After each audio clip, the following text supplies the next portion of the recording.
esta mañana vamos a estar viendo el capítulo número 9 de la Confesión de Fe de Londres.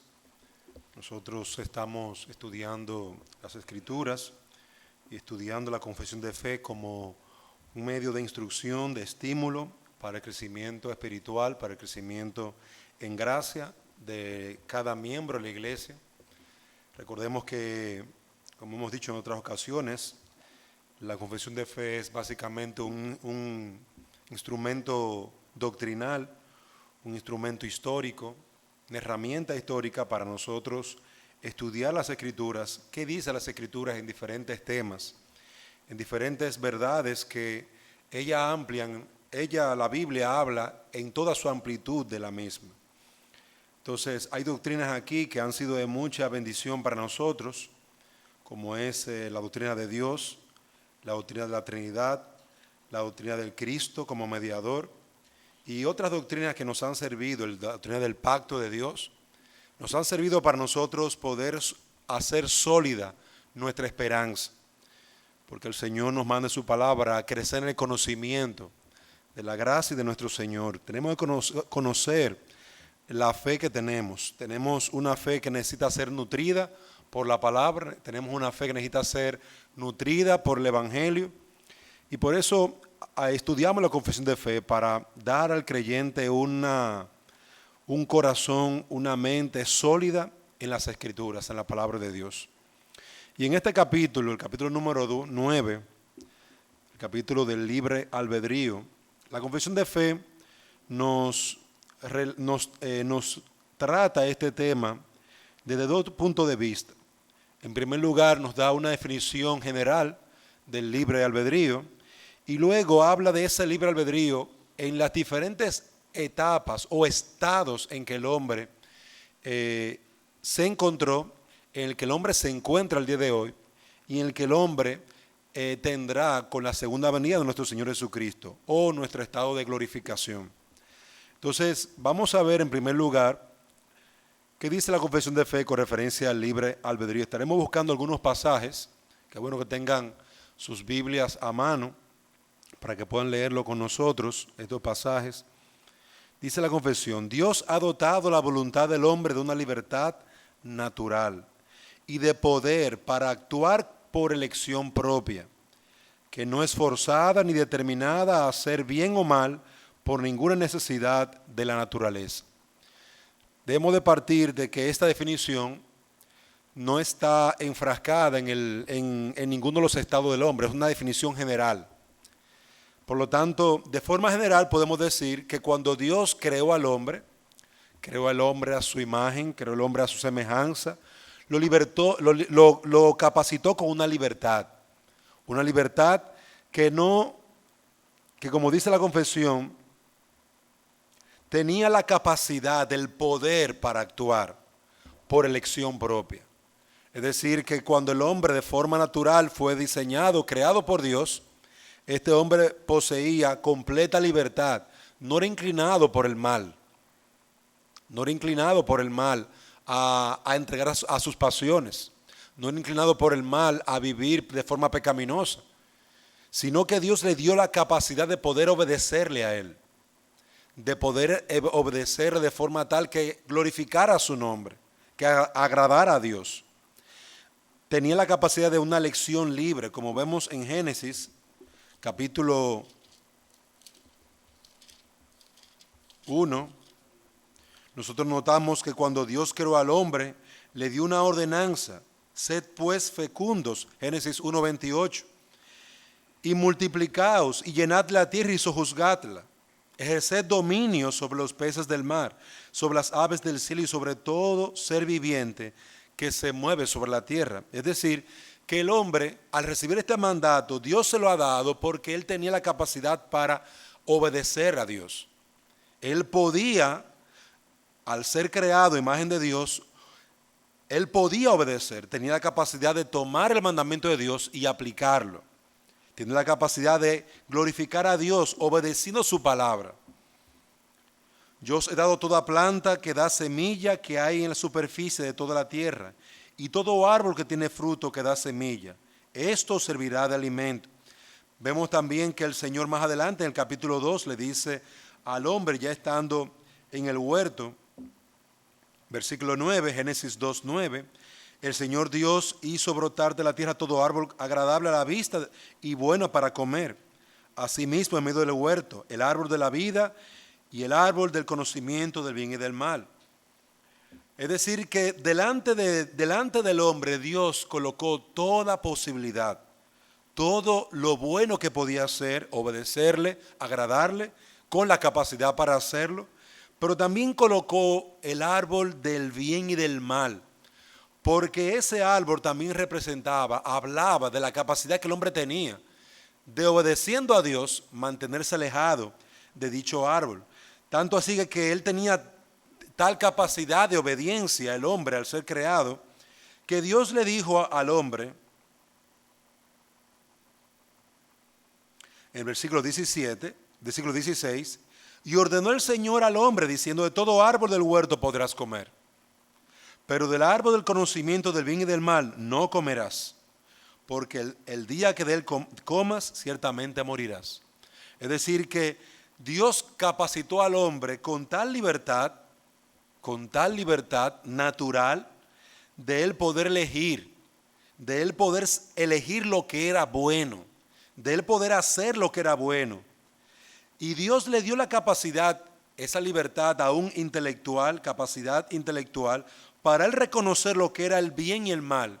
¿Qué era aquello que era bien y mal? Lo que Dios había señalado, versículo 17. Del árbol del conocimiento del bien y del mal no comerás. Le dio una orden, porque el hombre, Dios lo había enseñado con esta libertad para que obedeciese. Y por eso le daba órdenes de multiplicarse, órdenes de sojuzgar la tierra y una orden para que este hombre no pecara, no comiera del árbol. Es interesante notar que cuando Dios le da esta orden al hombre, le da esta capacidad, esto fue dado desde el inicio de la creación del hombre. Eso fue dado desde el comienzo en que el hombre fue diseñado por Dios.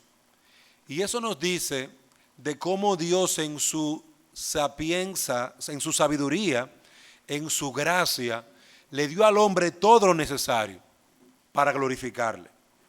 Y le dio al hombre la capacidad para hacerlo. Por eso dice la confesión, el hombre de una libertad, Dios capacitó al hombre de una libertad natural y de poder para actuar por elección propia. Es decir, que el hombre no era una máquina que simplemente estaba en Edén sin poder elegir, sin poder tomar decisiones. Y uno puede ver aún esto de forma generalizada en nuestros días, cómo las personas mantienen en cierto grado esta libertad. Porque las personas pueden elegir entre un helado de chocolate y un helado de frambuesa. La persona puede elegir entre ir a la playa o ir al trabajo. Hay como ese grado todavía de capacidad de elección de forma natural, ya no espiritual, y eso lo hablaremos un poquito más adelante, de forma natural en que el hombre de forma natural elige hasta con quién se va a casar. Sin embargo, observemos que cuando Dios da esta orden al hombre, estando aún en Edén, lo hace como el soberano, lo hace como el rey del hombre y de su creación. Que aunque el hombre tenía una libertad de elección propia, esta libertad no estaba aparte de la soberanía de Dios. Y eso es un elemento importante. En el mundo creen que tener libertad es no tener relación con Dios, es no estar es estar libre de toda autoridad. Sin embargo, cuando Dios diseñó al hombre, lo creó bajo su autoridad y le estableció reglas de juego, cosas que debía de hacer, cosas que tenía que trabajar, cosas que tenía que obedecer y cosas que no debía de hacer, con sus consecuencias. Entonces, observen la belleza de la enseñanza de las Escrituras en cuanto a este tema del libre albedrío. Dios capacitó al hombre con libertad. Sin embargo, esa libertad del hombre, esa libertad natural, estaba sometida a la soberana voluntad de Dios. Estaba dentro del gobierno de Dios. En segundo lugar, vemos en este primer párrafo que esta libertad del hombre, la cual estaba dentro del gobierno de Dios, dentro de la voluntad de Dios, no puede ser forzada ni determinada a hacer bien o mal por ninguna necesidad de la naturaleza. Eso nos dice aquí la confesión que Dios diseñó al hombre de tal manera que nada externo de la naturaleza lo moviera al mal o al bien. Obviamente, él teniendo la capacidad de agradar a Dios y esto produciendo bien para él, el deleite del hombre, la voluntad del hombre está en hacer el bien, en hacer la voluntad de Dios. Y esto es cuando Dios diseñó al hombre en su libertad. Sin embargo, dentro de la naturaleza, dentro de lo creado, no había nada que sojuzgara al hombre, que sometiera al hombre, que tomara al hombre y lo llevara cautivo a hacer su voluntad. Nada había en la tierra, ni ángeles, ni principados, ni nada. Y eso lo podemos notar en Génesis capítulo 3, que aún estando el hombre, no habiendo el hombre caído en pecado, con toda su libertad, la serpiente, para llevarlo a pecar, no le obliga, ni tampoco, como diríamos algunos, no le pone una pistola en el pecho, no lo lleva sojuzgado, obligado a obedecerle, sino que lo engaña. El hombre es engañado, el hombre es tentado, es seducido. Y el hombre es que decide de forma libre desobedecer.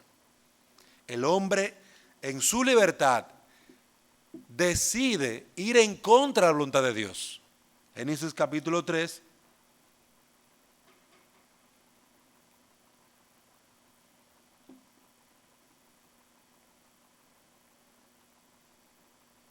Génesis capítulo 3, versículo 2. La mujer respondió a la serpiente. Génesis 3, 2.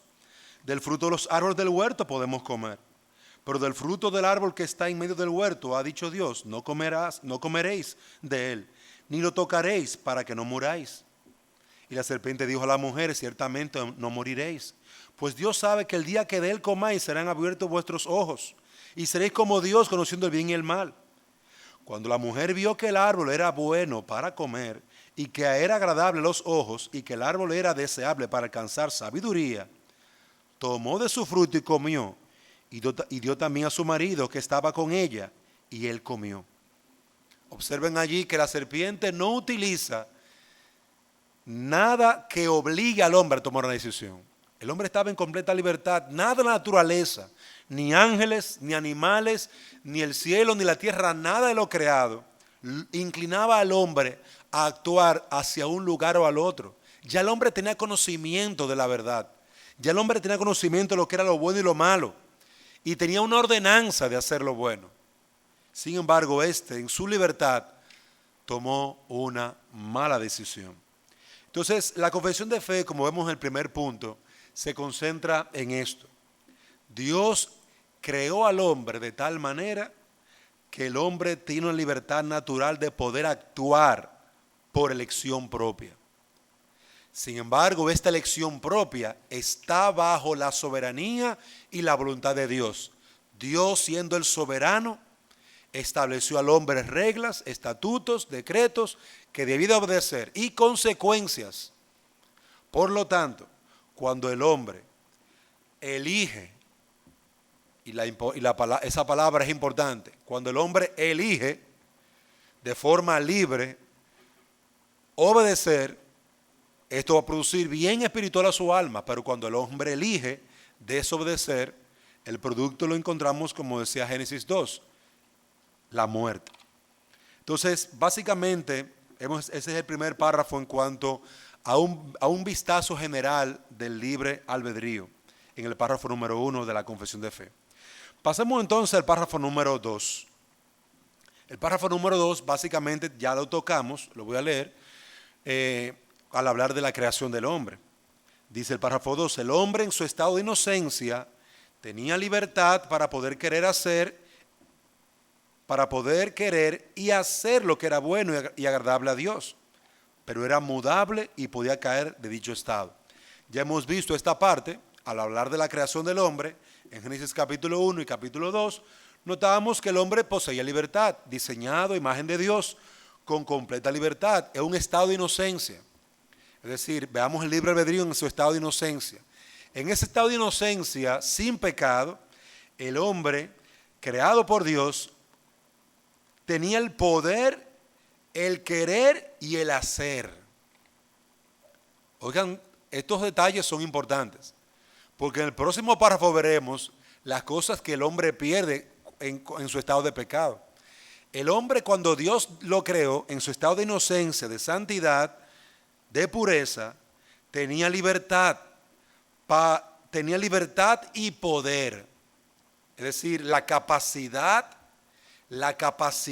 en él de hacer las cosas. Poder para querer y hacer lo que era bueno y agradable a Dios. El hombre tenía la capacidad para querer y hacer lo bueno para poder querer y hacer lo bueno y agradable a Dios. Es decir, que en su estado de inocencia, el hombre puede agradar a Dios, glorificar el nombre de Dios, y él quiere hacerlo. De su corazón emana el anhelo de andar con Dios, caminar con Dios, en su libertad. Recordemos que el hombre está bajo la autoridad de Dios, bajo el soberano. Pero este soberano no es su enemigo. Este soberano es su amante salvador, su amante padre, su amante creador. Y ese amante creador, él quiere agradarlo. Él quiere vivir de tal forma que ese amante creador esté, vamos a ponerlo así, de esa manera, sonriente con él. Y él puede hacerlo. Y él puede hacerlo. Sin embargo, notamos aquí en Génesis capítulo 2 que había un detalle en este estado del hombre, estado de inocencia, y era que podía cambiar, era mudable. Podía caer, cambiar de ese estado. Por eso Génesis capítulo 2 nos dice, versículo 17, pero del árbol del conocimiento del bien y del mal no comerás, porque el día que de él comas, ciertamente morirás. Esas solemnes palabras dadas por el Señor hablaba al hombre, le daba al hombre una advertencia. En tu estado de libertad, bajo mi gobierno soberano, en tu estado de pureza, en tu estado de santidad, en tu estado de que tú puedes hacer mi voluntad, de que tú quieres hacer mi voluntad, cuidado. Cuidado, Adán. He aquí un peligro. El día que comas de este árbol del conocimiento del bien y del mal, ese día tu estado va a cambiar. En ese día morirás. En ese día tu libertad terminará. Mientras el hombre se mantuvo bajo la autoridad, el gobierno, la soberanía de Dios, tenía libertad para hacer la voluntad de Dios, para querer hacer lo bueno, para buscar lo bueno. Y esto es importante, porque vamos a hacer el contraste en un momentito de nuestro estado presente. El Edén era un lugar precioso, un lugar donde la paz, la justicia, la verdad abundaban. El lugar en que el hombre vivía y el hombre que se encontraba allí vivían en completa santidad, en completa relación y comunión con Dios. Era un lugar perfecto, sin enfermedad, sin coronavirus, sin lágrimas, sin muerte, sin dolor. El lugar perfecto. En el estado en que Dios nos diseñó, nos creó a nosotros, bajo su gobierno, bajo su gloria, bajo su majestad, bajo su amor, bajo su poder, bajo su bondad, éramos libres para vivir, gozar, deleitarnos. Observen cómo es hermoso lo que dice Génesis capítulo 1, cuando Dios crea al hombre.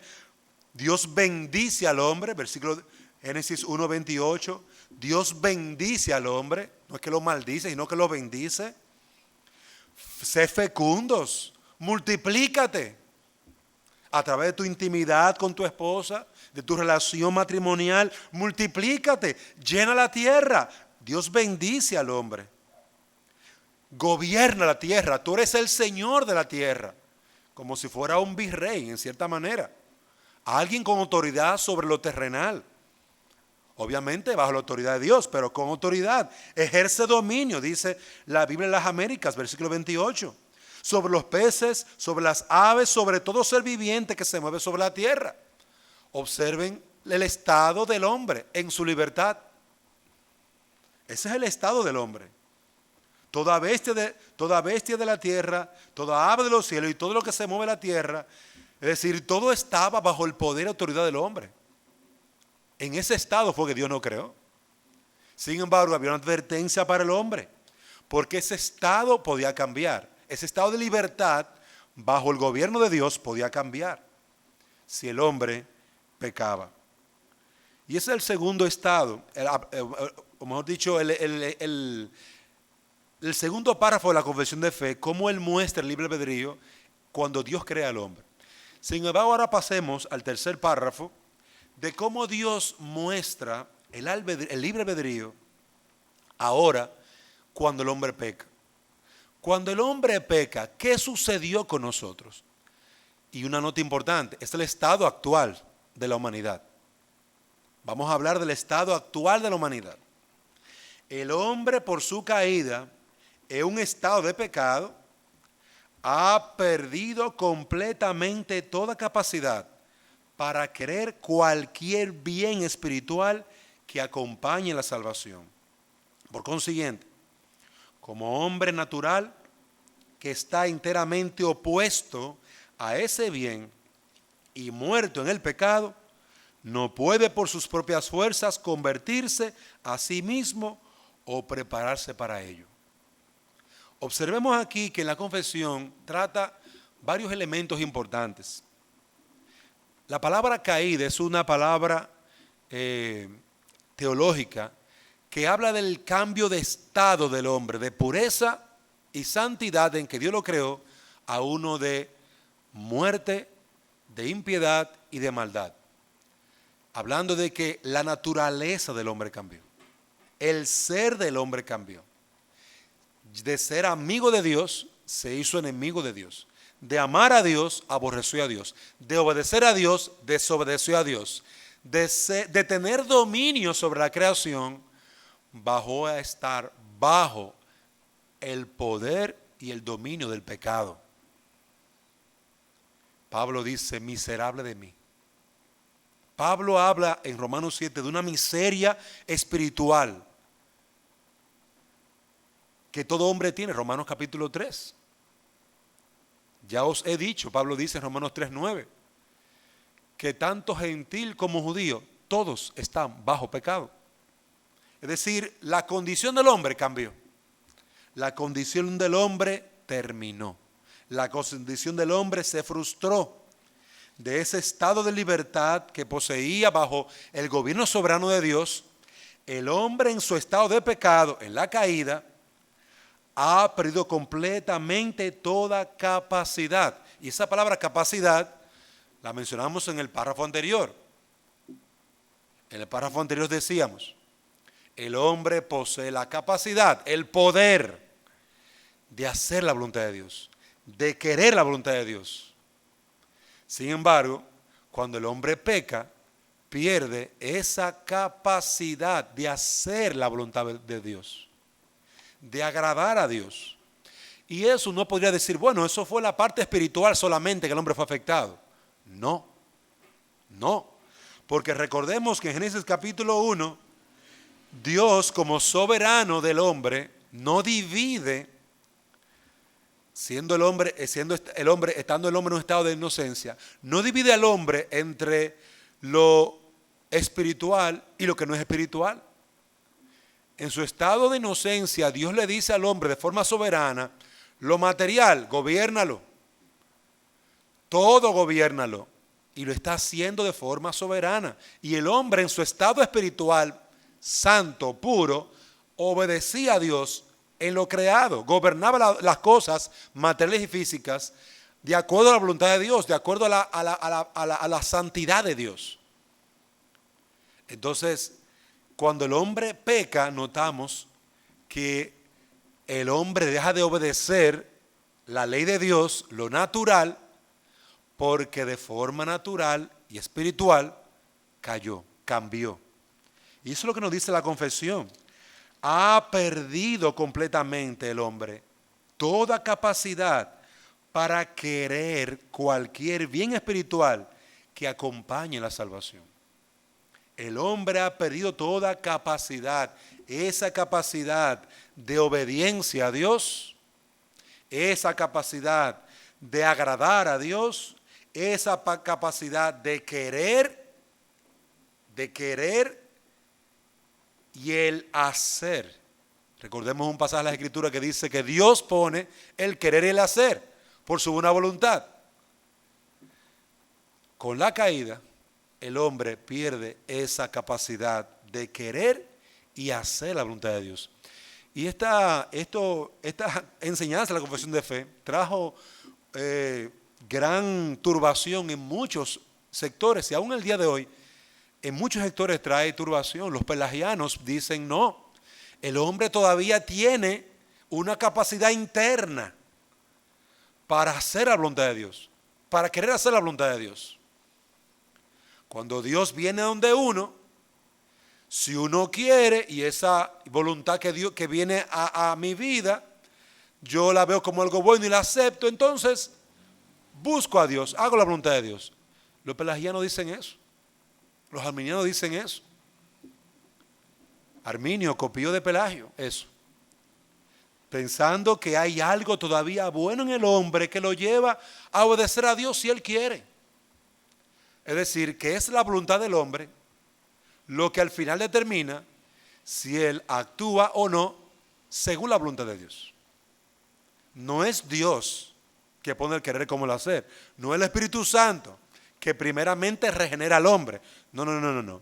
Si el hombre quiere hacerlo y Dios se lo trae de una manera que él le guste y lo acepte, perfecto. ¿Por qué? Porque el hombre tiene algo bueno en sí mismo. Sin embargo, usted no ve eso en las Escrituras. No hay un apoyo en las Escrituras que hable sobre esta capacidad luego de la caída que se mantenga. Porque debo notar y debo puntualizar que antes de la caída en el hombre ciertamente había un querer y un hacer de forma natural, porque Dios le había dado esto en su estado espiritual natural, sin pecado. Pero luego de la caída, ese estado cambia. Dice Romanos capítulo 6. Vamos allí, por favor, para que veamos algunos pasajes. Romanos capítulo 6. Nos ayuden a ver esto claramente.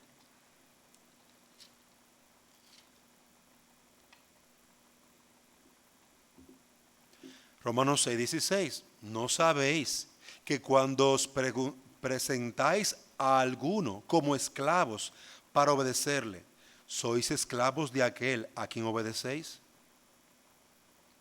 Adán y Eva, ¿a quién obedecieron en Génesis 3 cuando tomaron del árbol? A la serpiente. Entonces, cuando ellos pecaron, dejaron de obedecer a Dios para obedecer al pecado.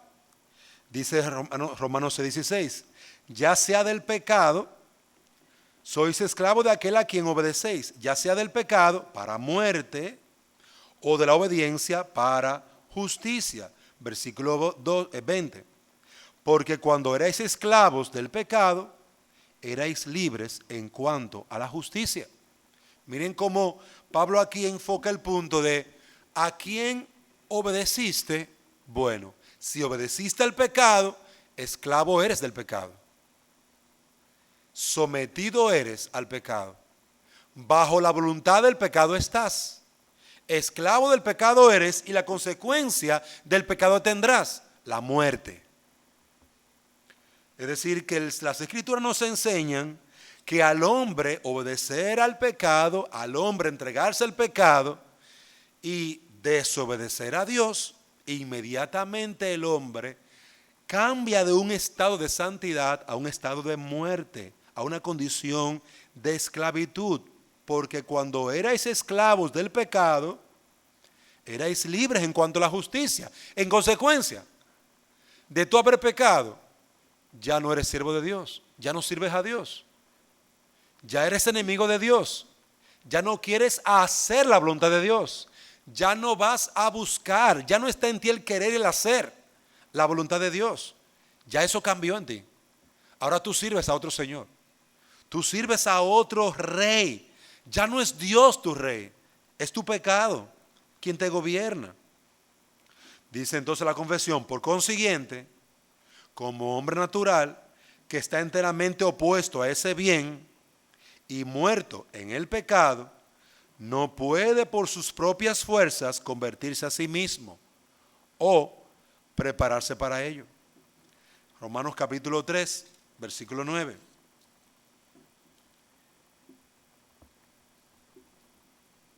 Romanos 3:9. Entonces, ¿qué? ¿Somos nosotros mejores que ellos?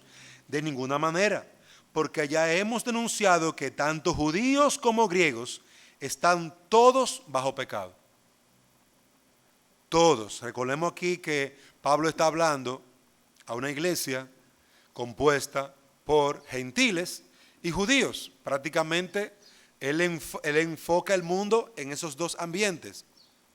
Un ambiente del pueblo de Dios, que recibió la palabra de Dios, y un grupo de personas que recibieron la palabra de Dios, y otro grupo de personas que nunca recibieron la palabra de Dios. Sin embargo, están ahora juntos en la iglesia de Roma, y les está diciendo a ellos, los unos como los otros, los religiosos como los no religiosos, los gentiles como los judíos, todos están bajo pecado. Y entonces, ¿qué significa eso, Pablo? ¿Qué significa que estamos todos bajo pecado? Cuando un hombre dice que es pecador, que está bajo pecado, que ahora sirve al pecado, que ahora es esclavo del pecado, he aquí la descripción de tu vida. No hay justo ni aun uno. Perdimos toda justicia, toda capacidad para hacer lo bueno, toda capacidad para agradar a Dios. No hay quien entienda, no hay quien busque a Dios. Nos hemos alejado de Dios, huimos de Dios, nos escondimos de Dios. Todos se han desviado, a unas se hicieron inútiles. No servimos para Dios. Nuestros actos son como trapos inmundos para el Señor, no le son útiles a Él. Sacrificios que hagamos sin Dios, sin Cristo, no le sirven para nada. No hay, versículo 12, no hay quien haga lo bueno, no hay ni siquiera uno. Observen la descripción de Pablo de que todos están bajo pecado. Al estar todos bajo pecado, Pablo dice, esta es vuestra condición, esta es la condición de todo hombre. Y él se incluye. No hay uno. Todos se han desviado, a unos se hicieron inútiles. No hay quien haga lo bueno, no hay siquiera uno. Sepulcro abierto es su garganta, engañan, versículo 13. De continuo con su lengua, veneno de serpiente hay bajo sus labios. Llena está su boca de maldición y amargura. Sus pies son veloces para derramar sangre. Destrucción y miseria hay en sus caminos. Y no han conocido la senda de la paz. No hay temor de Dios delante de sus ojos. Y esa última porción corona el pasaje. No hay una relación reverente con Dios. No hay una búsqueda de Dios. No hay una búsqueda intensa de una relación íntima con Dios. Delante de sus ojos no hay temor de Dios. El hombre impío, el hombre natural, ahora en este estado de pecado en el que todos nos encontramos, estamos sin temor de Dios. Por eso la confesión nos dice, con razón el hombre no puede convertirse a sí mismo o prepararse para ello. No hay esta capacidad. Si el hombre está, como dice aquí esta carta de los Romanos, muerto, como un muerto, puede prepararse para la salvación. Como un muerto, puede actuar de tal manera que le agrade a Dios. Imagínense esta idea. Un hombre está bajo el mar, muerto, bajo el mar, atado de pies y manos, y alguien de la superficie le grita, levántate, levántate, despierta. Como un muerto bajo las profundidades del mar, atado de pie y mano, en su condición de muerto, puede levantarse. No se puede levantar. Y Pablo lo muestra, pongo este ejemplo porque el hombre está sepultado bajo su estado espiritual. Pero al mismo tiempo está atado de manos y pies y del cuello también, porque se sometió al pecado. Y ahora es esclavo del pecado, como dice Romanos capítulo 6, 16 y 20. No es simplemente que él oye, él no puede oír, él está sordo, está ciego en su estado y condición. Romanos capítulo 9, versículo 16 y 18.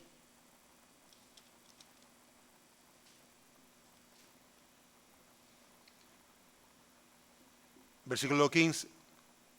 Dios diciendo, porque él dice a Moisés, tendré misericordia del que yo tenga misericordia, y tendré compasión del que yo tenga compasión.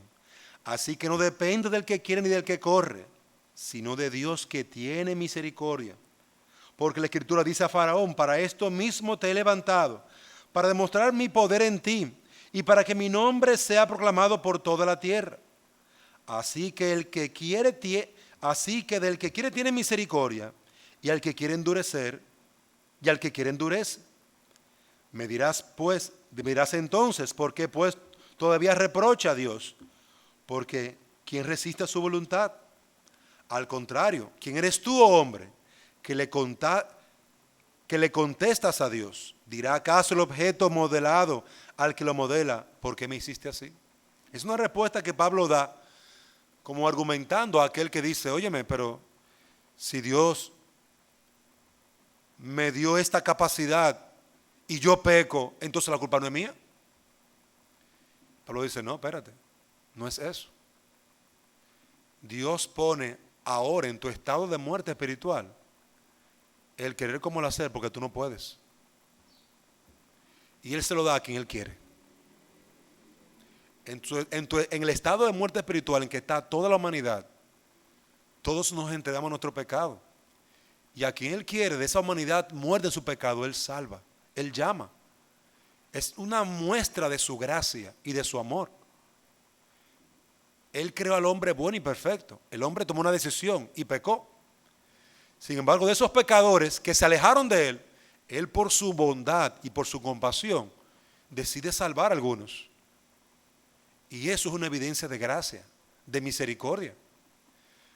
El hombre en su estado espiritual no puede volver a Dios, sin embargo, por su amor. Por eso Juan 3:16 dice, de tal manera amó Dios al mundo que ha dado a su Hijo unigénito. El amor de Dios fue lo que llevó a su Hijo a buscar a pecadores en un estado de muerte espiritual, siendo sus enemigos. Nos hicimos enemigos de Dios y Él nos fue a buscar. Él nos salió a buscar. Estamos armados en contra de Él. Y en su bondad nos fue a buscar, se nos tiró arriba. Se lanzó para salvarnos.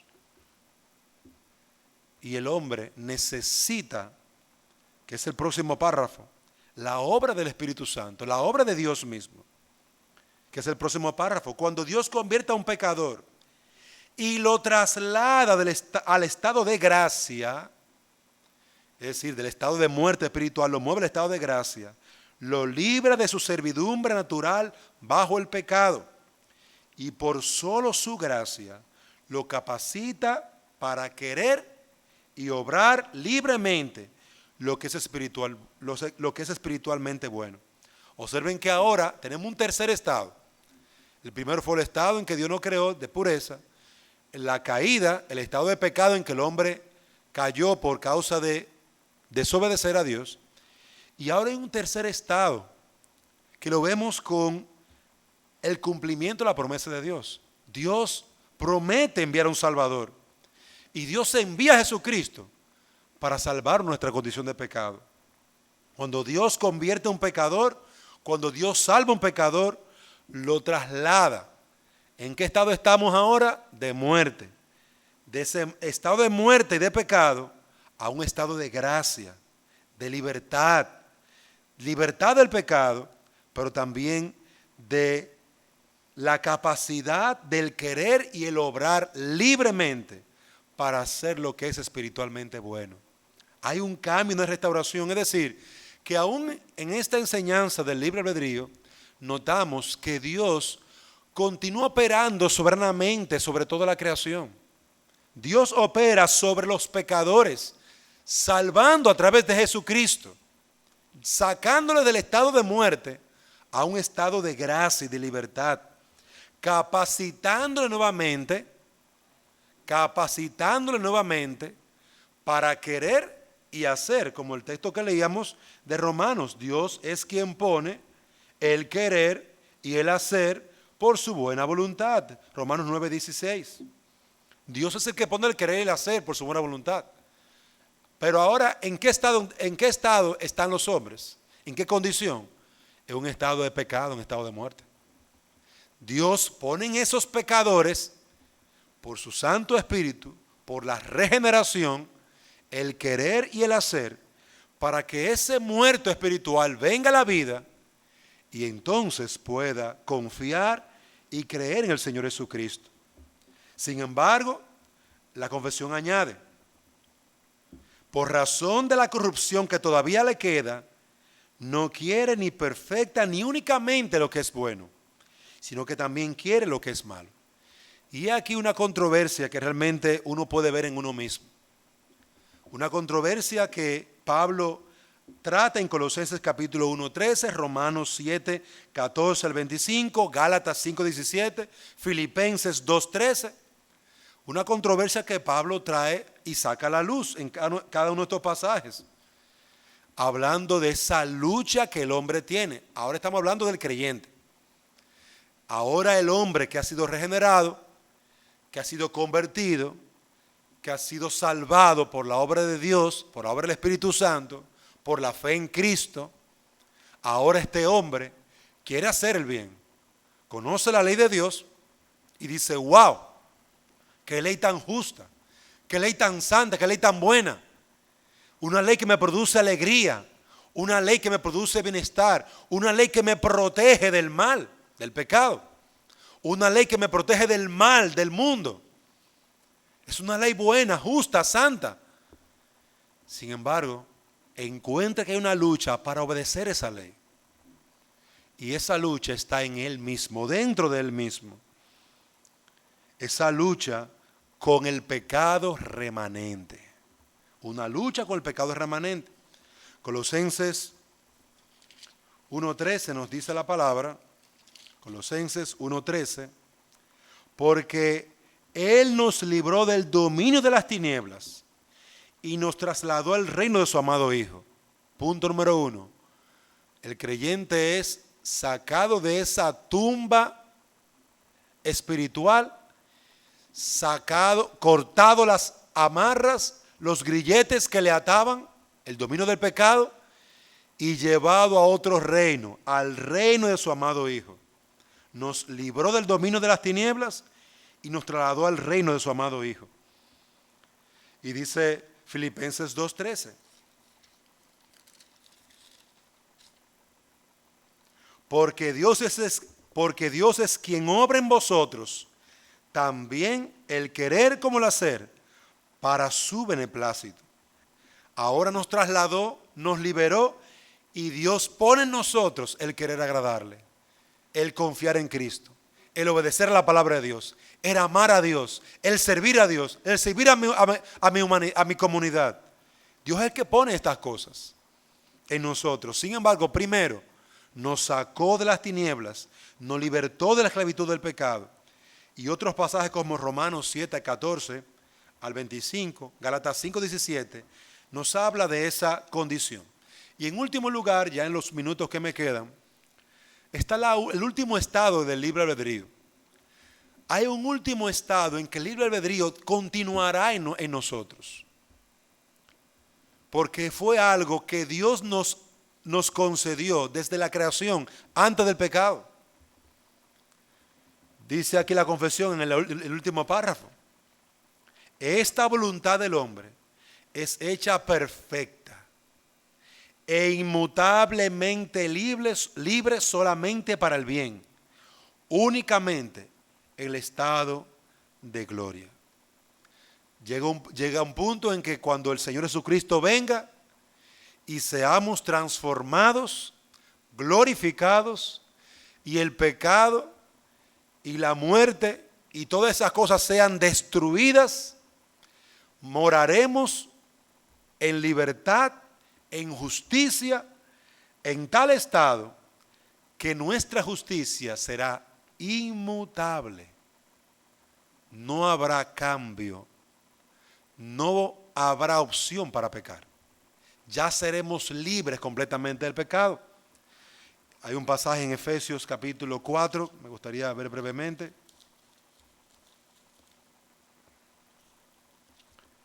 Efesios 4, versículo 13 nos dice: hasta que todos lleguemos a la unidad de la fe y del conocimiento pleno del Hijo de Dios, a la condición de un hombre maduro, a la medida de la estatura de la plenitud de Cristo. Y ese pasaje es interesante porque al final nos habla de que estamos llevando un proceso de llegar a una medida, a un punto de completa plenitud, de completa llenura. Y a mí me hace pensar el hecho de al mirar al Señor Jesucristo, a nuestro Señor, cómo Él en su plenitud tenía sin medida toda gracia, toda bondad, todo poder. Nosotros no seremos todopoderosos como Dios. Sin embargo, cuando estemos sin pecado, en ese estado espiritual de completa santidad, llenaremos la medida de la plenitud de la estatura de nuestro Señor y Salvador. Es decir, llegaremos a un estado en el que el Señor se agrada de nosotros sin nada alrededor, sin fe, sin necesidad de fe, porque ya hemos llegado a la plenitud. Sin necesidad, podríamos añadir ahí, sin oración, porque llenamos la plenitud. Tenemos un sinnúmero de medios de gracias que son necesarios ahora, porque necesitamos seguir creciendo hasta llegar a la plenitud, a la medida. Tenemos un conjunto de hombres que tienen que enseñarnos la palabra de Dios porque no hemos llegado a la medida. Estamos en un proceso de santidad progresiva, santidad que debe de progresar hasta un estado. Hasta el estado, como dice aquí Efesios capítulo 4, versículo 13, de la medida de la estatura de la plenitud de Cristo. ¿Cuándo será eso? Cuando Cristo venga. Cuando el Señor venga en gloria y seremos glorificados y estos cuerpos transformados. Hemos concluido de esta manera la confesión de fe. Hemos visto el tema del libre albedrío, una definición general y cómo este libre albedrío se puede ver en el estado de inocencia del hombre, en el estado de la caída de pecado del hombre, en el estado de la regeneración, cuando el hombre es salvado, y por último en el estado en que el hombre será glorificado. Que el Señor nos permita, amados hermanos y amigos que nos escuchan, poder meditar en esto, de que ciertamente en este estado en el que Dios nos ha llamado, de un estado de muerte a libertad para el creyente, necesitamos seguir creciendo, avanzando en la estatura de Cristo. Usted no puede contentarse con ciertas gracias que usted tiene. Tal vez usted sea bondadoso, tal vez usted hable de manera correcta, pero en este estado tiene que continuar avanzando a su estado espiritual pleno. Usted ve el fruto del Espíritu, Gálatas 5:22, y ahí le va a describir el estado espiritual que Dios quiere para usted. Por lo tanto, amado hermano, usted tiene que seguir avanzando en ese estado espiritual y estar enfocado en lo que Dios está trabajando en usted hasta que lleguemos a la plenitud de Cristo. Sin embargo, a ti, amigo que me escuchas y que no eres creyente, tú aún te encuentras en un estado de muerte espiritual. Tú no eres libre, tú eres esclavo del pecado. Tú no eres libre para hacer la voluntad de Dios. Tú no eres libre para hacer esa voluntad de tal manera que glorifique el nombre de Dios. Para esto tú necesitas a Jesucristo. Para esto tú necesitas el perdón de pecados, un nuevo nacimiento. Clama a Dios. Clama a Dios en oración. Señor, yo reconozco mi pecado, reconozco mi condición de muerte, reconozco que mi resultado final es la muerte eterna. Yo estoy condenado, Señor. Clama al Señor Jesucristo y conviértete. Entrega tu vida al Señor Jesucristo para que pasando un estado de muerte y de esclavitud al pecado, pases un estado de vida y de perdón de pecados y de libertad espiritual. Que el Señor nos conceda esta misericordia y esta bondad de poder buscar al Señor ahora que puede ser hallado. Esto es una enseñanza importante para nosotros. Para que no estemos contentos, tenemos que seguir avanzando, progresando en la fe. Y para tú, amigo que me escuchas, no tengas el engaño de que eres bueno y de que Dios tendrá que aceptarte porque hay cosas buenas en tu vida. Que Dios tenga misericordia de ti y te ayude a encontrar en Cristo perdón de pecados y vida eterna. Vamos a concluir orando. Señor y Dios y Padre, queremos darte gracias por esta enseñanza, pidiéndote ahora que tú la apliques a nuestras almas y nos permitas correr a aquella fuente de gracia carmesí, donde crecemos, donde andamos en santidad y donde podemos conocerte a ti de manera personal y salvadora. Que esto sea así en nuestras vidas, en los que nos escuchan. Para tu gloria te lo pedimos, en el nombre de Jesús. Amén.